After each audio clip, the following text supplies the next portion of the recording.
let's see how this goes.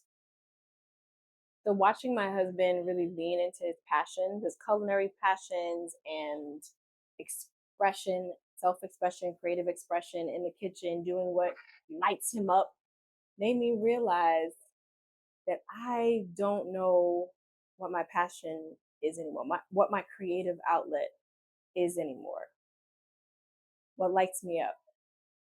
And I think what's crazy about that, realizing it, like I'm happy for him. Like seeing him in his element lights me up. But it also kind of like, what do I do that lights me up like that anymore? I used to be very clear about what my form of creative expression was. And I'm not saying that that's gone, but it feels so different right now.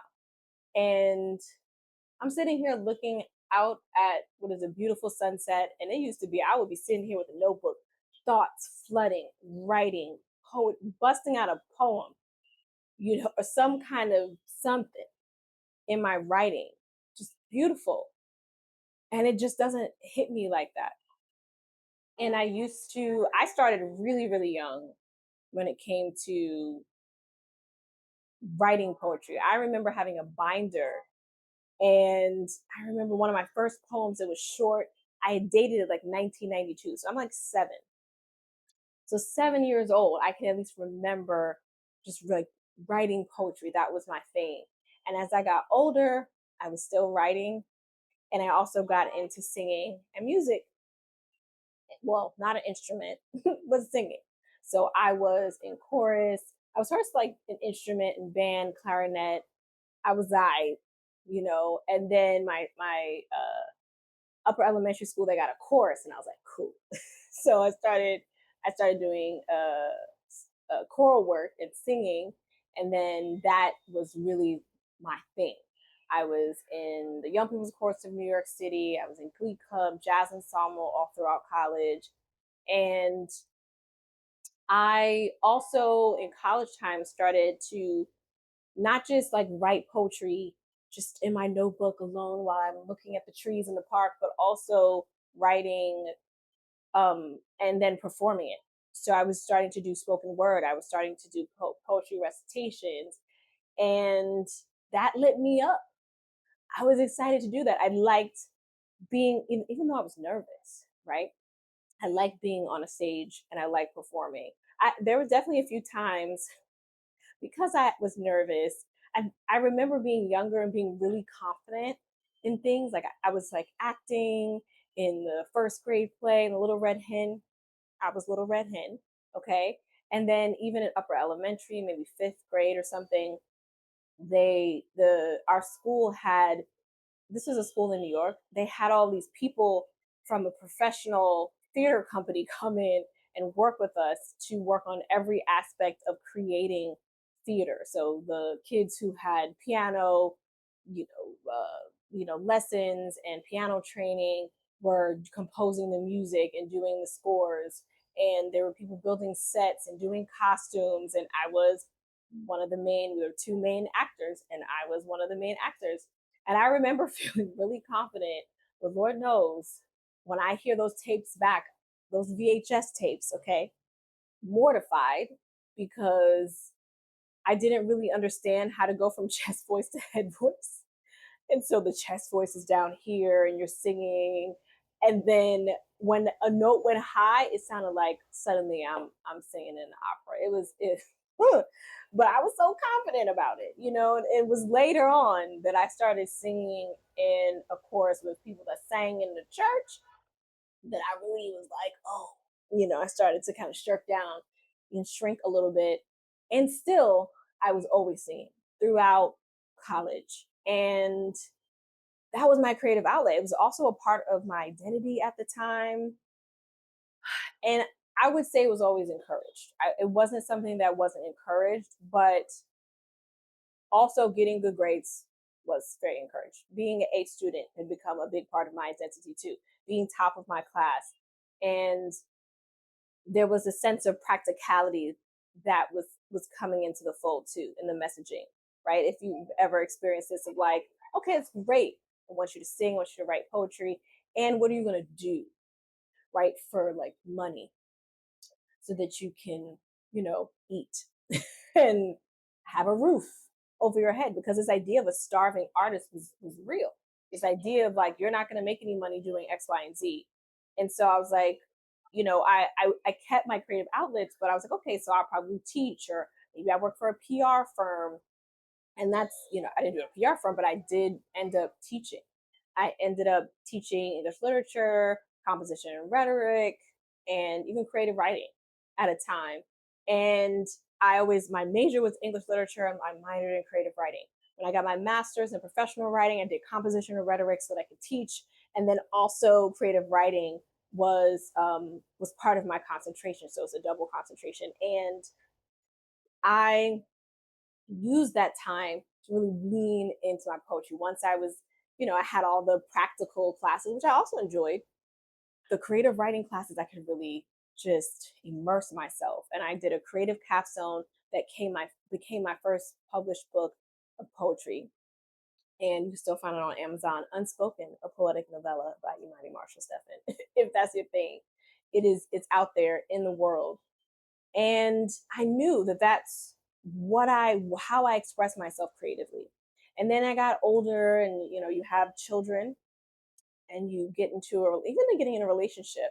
I was still Austin has seen me in my element, seen me perform, seen me do spoken word. He's seen parts of that in me. So when I had kids, it was this turning point of like adulting and responsibilities got really real. And it's somewhere along the line, some messaging in my head was like, as you gain more responsibility, some of the stuff you did was frivolous, right? You can't spend so much time and energy on that. And in some ways, it was true. Like when you're first becoming a mom, you're tired. Like you don't have a lot of energy. You're trying to keep a tiny human, thriving and still maintain yourself in some way, which is also difficult. I think all the energy goes to that. And so fair that shift happened. And now in my 40s, married with two children, one of whom is a toddler, really looking into how can I find what my thing is, and I don't know the answer. So this is not like let me tell you how to find. I don't know. This is me exploring this with you in real time, and just seeing for me what it looks like for me to be lit up by something that is my own, and watching my husband be lit up. I'm like, I know I don't have it, and I don't know if writing and all that is no longer it. Writing and poetry and singing is no longer it. I still sing all the time in the house, my kids will tell you. But there's something about performing. There's something about the energy of a live audience that is enjoyable to me. And I remember I dove into acting. There was a time that my sister friend and I were collaborating on a web series. I'm writing, I was helping to produce. She gave me a producer credit, I had a writing credit, and this was her baby, about adjuncts. And I was on set, and that lit me up. Now, acting, I took a acting elective in college. I was so gun ho about, I told you about that A student identity, that by the time I was a junior, I pretty much finished most of my core classes. So I was taking like just all electives my end of my junior year, my senior year, and I was like, oh, I'll take acting. And it was something that always interested me. Let me do it. I took what I thought was just like an intro class. It was one of the intro classes you could take. But I was in that class with a bunch of drama majors. They were like, they do this. This is what they do. And so the first day of class, I will not forget this. The instructor was like, okay, once you shout out to Crystal Dickinson. She's such an amazing instructor. She was like, okay, come up and do a monologue, whatever you've got. Let me see what you've got. And I'm looking like, so is this not the first day of class? Like, did I miss did drop ad happen already? Because folks were like, cool, already done, prepared. So she's calling random. When I tell you, my heart was like, she's randomly calling students up, and she has the list of our names. My name is on that list. And I'm like, I do not have a monologue. I am not a drama. This is drama major. This is the first acting class I have ever taken. What are we even talking about here? And she called my name, y'all. And I looked at her and I said, I don't have a monologue prepared. I don't have anything. She was like, cool, just get up in there and do something. Do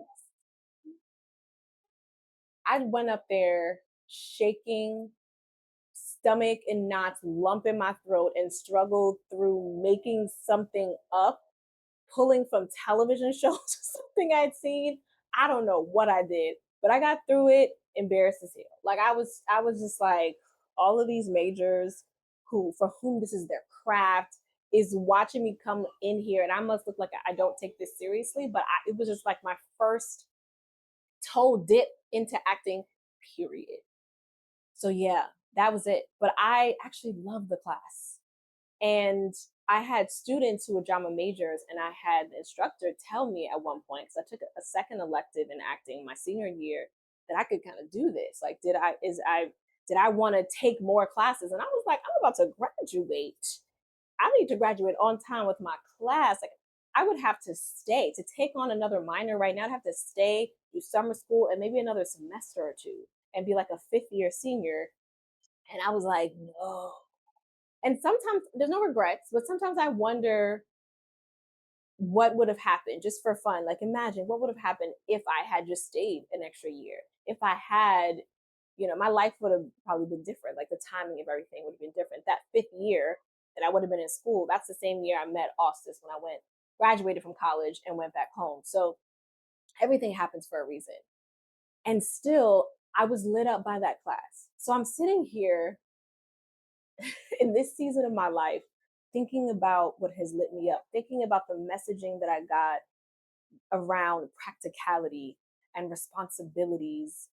Even if no one said it directly, it was still messaging that I got. Becoming a mom and all of these things.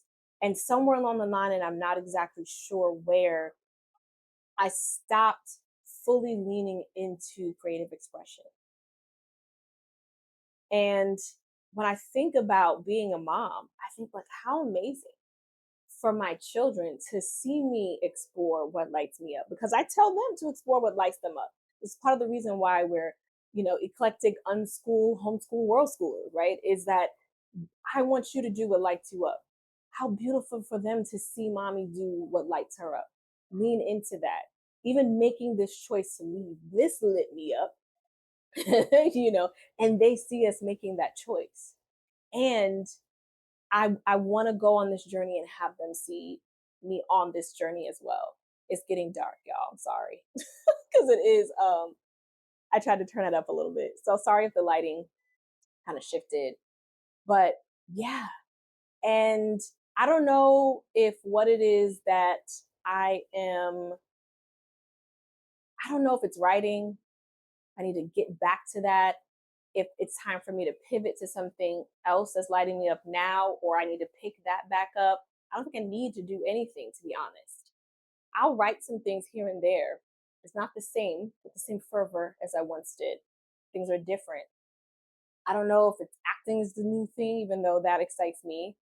I don't know what it is, or something else. What I do know is that I'm not out of a season of growth. I know that I'm literally in a new season of growth and change and transition and shift.